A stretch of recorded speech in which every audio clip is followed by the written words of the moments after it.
you will hear a telephone conversation between a customer and an overseas shipping agent. First, you have some time to look at questions 1 to 8.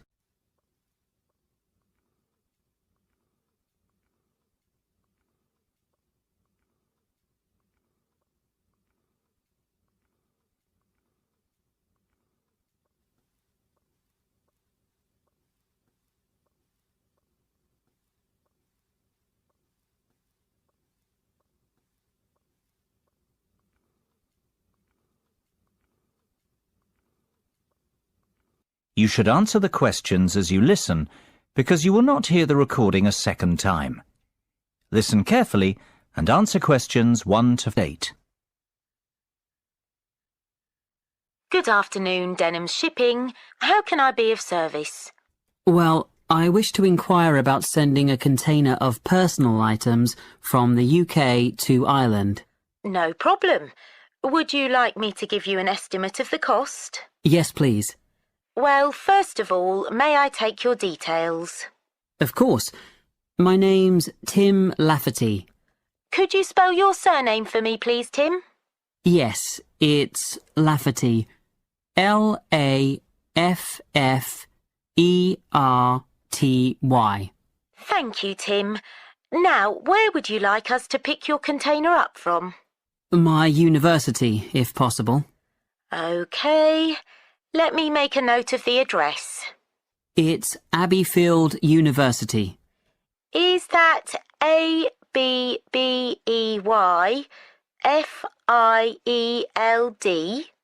That's right. Park Street, Brighton. Perfect. And may I take down your postcode too? It's BR8 9P3. Great. Thank you, Tim. Have you the container's measurements? I do. It's approximately 2.5 metres long by 1.25 metres wide. I see. Quite a big one then. Indeed. And the height? I make it 1.20 centimetres deep. So that's 2.5 by 1.25 by 1.2. Right. And what will actually be in the box, Tim? Oh, mostly old uni books. OK. And some music albums. Anything else? Yes, a little bit of stationery. I see. And could you put an estimate on the value of the items? The books are quite valuable. They're worth around £1,800. The music albums, maybe half that, say £900. And you can put the stationery down as £300. Before listening to the rest of the conversation, you have some time to look at questions 9 and 10.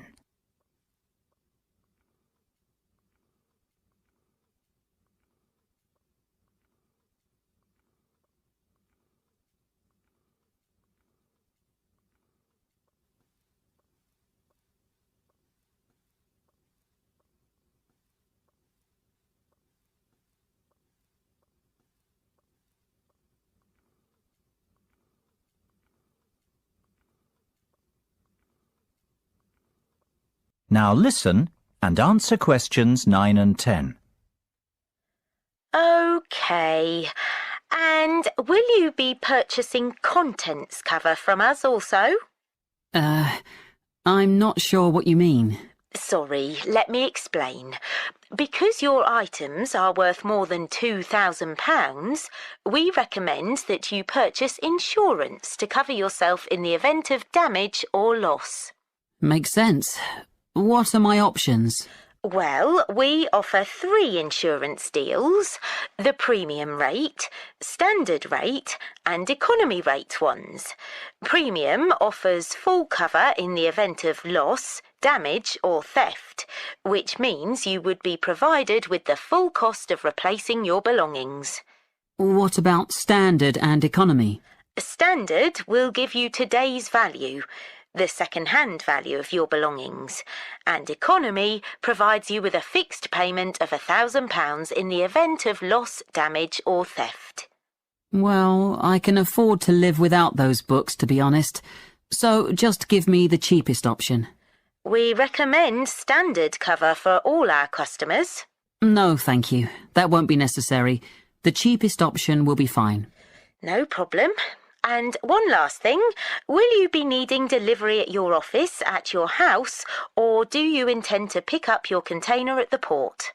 Home delivery would suit me best, I think. We'll get that process for you. That is the end of part 1. You now have half a minute to check your answers.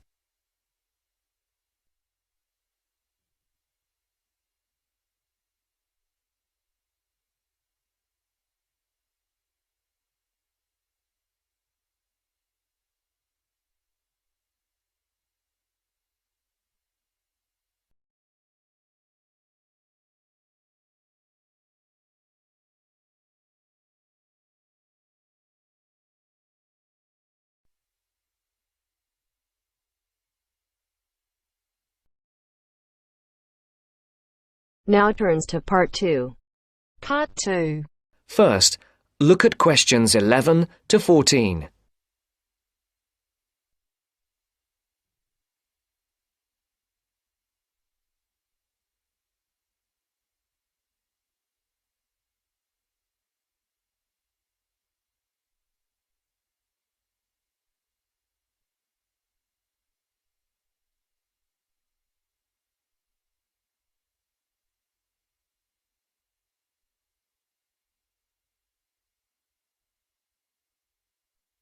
Listen carefully. Who's next, please? I think I am. How can I help you? I just came in on flight 372 from Singapore at 11:30 and my luggage hasn't arrived. I've been waiting at the baggage claim for about half an hour now and everything seems to have come off the plane. The conveyor belt has stopped and all the passengers have gone. So I came here to find out what has happened to my bag. Can I see your ticket, please? Here it is. So you came from Hong Kong today and changed planes in Singapore, right? Yes, the connection in Singapore was a tight one. The plane got in late and I had to rush to get to the next flight. That's the problem right there. There wasn't enough time to get your bags onto the connecting flight. Normally Singapore Airport is very efficient. Now, I need you to fill in these forms. Your name? Jenny Lee. Address? I guess you want my address here. I'm staying with relatives. Just a minute, I'll have to look it up. It looks like 583. No, it's 533 East 67th Street in Riverside. Do you have the phone number there? Yes, I do. It's 93014269. So you came in on Qantas Flight 392. Do you know the number of the flight out of Hong Kong? Let me see. I think it was Cathay Pacific 900 or something. Oh yes, it says here, CX 912.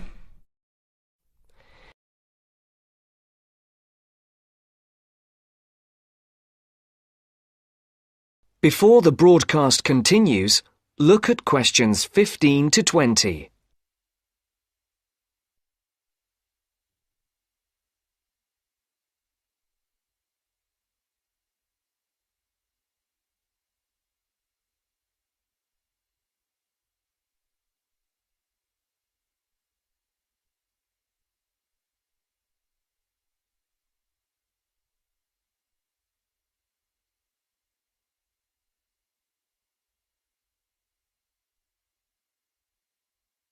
You will now listen to the second part of the talk.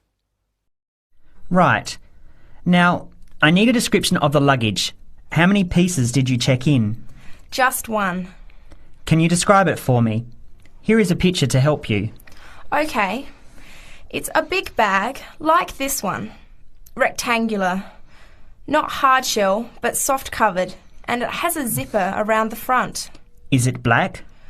No, sort of a grey colour. Any identification? Just a tag with my name on it. Any other features? Well, it has wheels and a retractable handle on the end, so you can pull it, as well as the handle in the middle. OK, that's fine. Now, if your bag missed the connection, I'm sure it'll be put on the next flight. I'll email Singapore as soon as I finish here. The next flight comes in at 17:50. That's 10 to 6 this evening. You can pick it up then. 10 to 6? That's too long to wait. Can I get my uncle to pick up the bag on his way home from work? Sorry, you have to be here yourself to clear customs. Of course, I almost forgot. Will the bag come here, to this desk? Yes. You pick it up here, then take it over to the customs area. By the way, don't forget to bring your passport. You will also need to have the key plus your ticket with a baggage claim number on it. Oh, okay. Guess I'll have to come back tomorrow then. It's lucky I packed everything I need for now in my carry-on bag. Yes, that's always a good idea. Be prepared. That is the end of part 2. You now have half a minute to check your answers.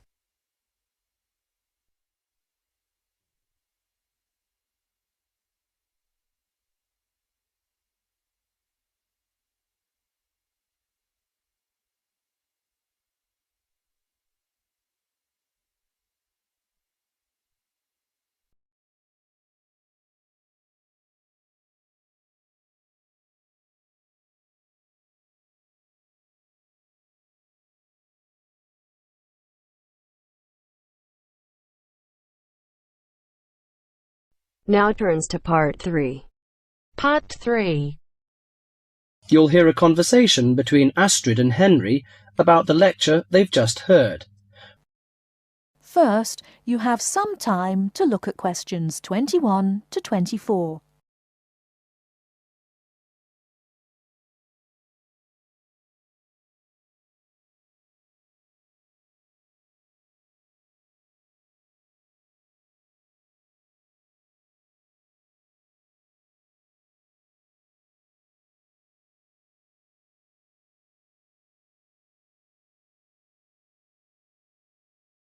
Now, listen carefully and answer questions 21 to 24. Henry, don't you think Dr. Adams' lecture was really very good? He could talk about the telephone directory and make it interesting. All his lectures are like that, Astrid. He's just one of those people. I wish we had him as our tutor. I bet you that he is very demanding, though. Boris is in his tutorial group and agrees that he is brilliant, but he puts them under a lot of pressure. But don't you think that's good? Perhaps. Anyway, he's interesting and rather funny. Did you take lots of notes in the lecture? Yes, actually I did. In fact, several pages. I didn't think I had taken so many. I was that busy listening to what was being said that I didn't take many notes. Can I photocopy yours? I don't think that's such a good idea. You won't be able to read my handwriting. And sometimes I write them in English and sometimes in Arabic. Oh, let's have a look. Wow, your notes are so neat. Well, there's not much in Arabic. There is on this page. Yes, there is. Dr. Adams would be pleased to see this, especially given what he's talking about. Before you hear the rest of the talk, you have some time to look at questions 25 to 30.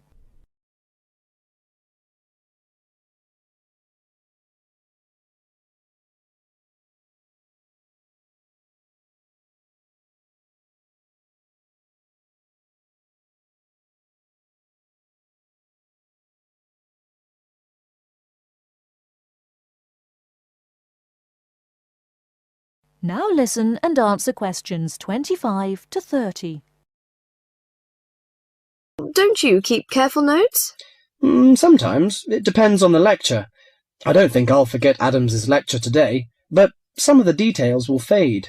I type up everything afterwards, so you can have a copy then. and you can fill in anything I've missed. I'm not so good on the broader concepts. I'm better when it comes to detail. Just what Adams was talking about. Well, I am definitely a detail person. I need to have everything written down before I can get the concepts clear in my head. And I am the complete opposite. I find all the detail clutters up my mind, and I get very frustrated, which was just what he was on about. He mentioned a book he had written. He mentioned several. The one on space and the individual. Yes, called My Space. It's on the book list. So it is. I think I'll get that out of the library, or get my own copy. Did you get what he said about spatial awareness? I didn't really. Yes, it was fascinating. I can't be as eloquent as Adams was, but I know several people who are frighteningly intelligent, but they have difficulty reading simple directions, even when getting to places that they know very well. I find that difficult to understand. Everyone learns the way to walk to the shops and things like that. You mean just the way people learn spelling? You know, people misspell words, make mistakes in countless areas of their lives, and going in the right direction is just the same. Remember what Adam said about the number of people who cannot tell left from right, north from south, and so on? Do you know which way is north? It's that way. You see, I couldn't have told you that. Really? I haven't a clue which way is which. That's why I'm always getting lost when I go out on my bike. And put me in a completely new place and I am totally lost. What about maps? Oh, I'm hopeless at reading them. But then you're brilliant at writing essays and getting all the ideas down in the right order, and I don't know where to start. Again, just what Adams was talking about. What we need to do is combine our skills.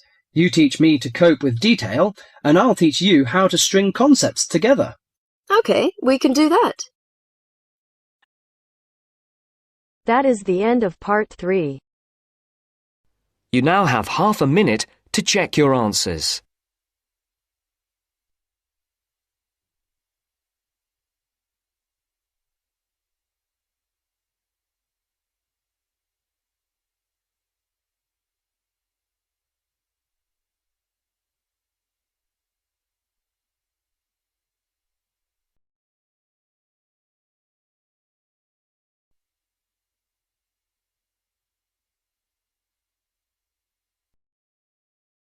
Now turns to part 4. Part 4. You will hear a talk given by Dr. Miranda James. First, you have some time to look at questions 31 to 35.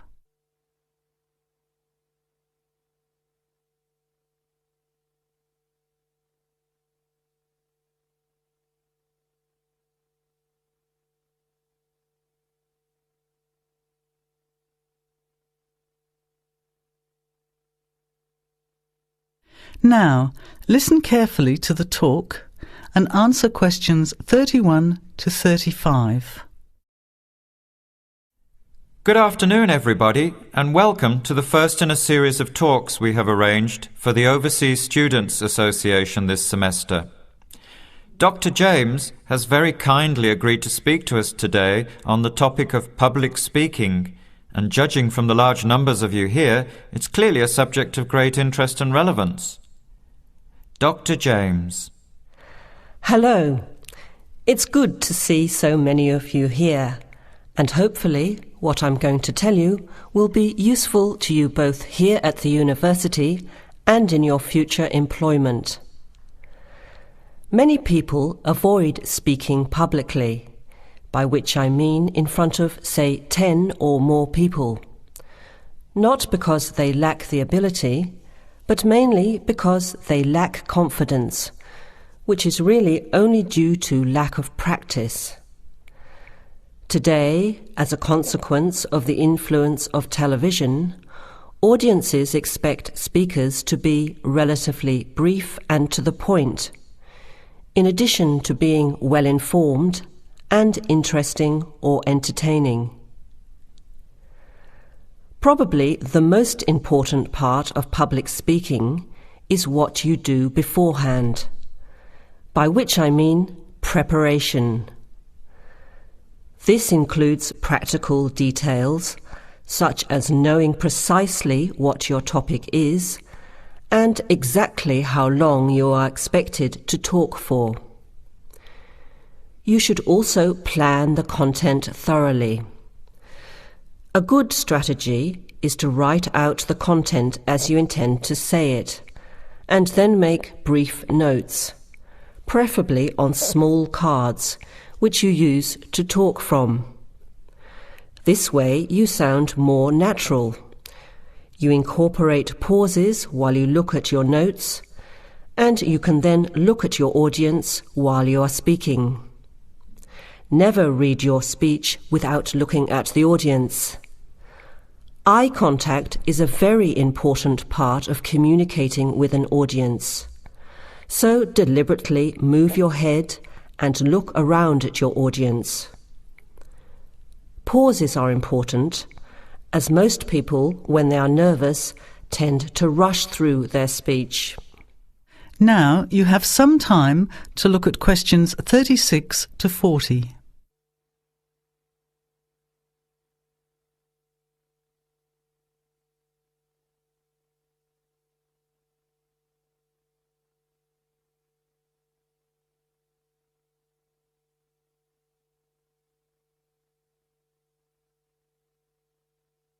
Now listen and answer questions 36 to 40. Practice speaking slowly. This gives you more time to pronounce your words correctly.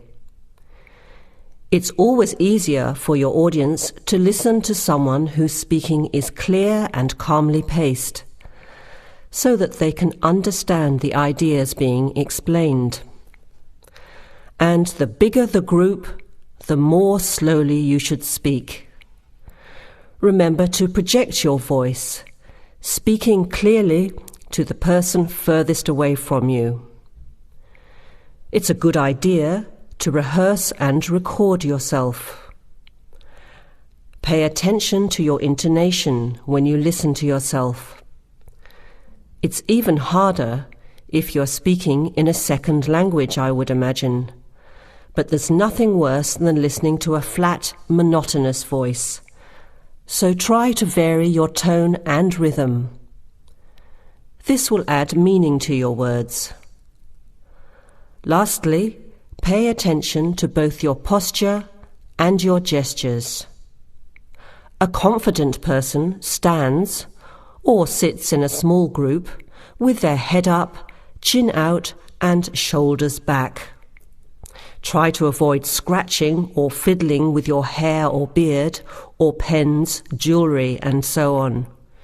These movements can distract and irritate your audience. Yet you may be unaware of them yourself.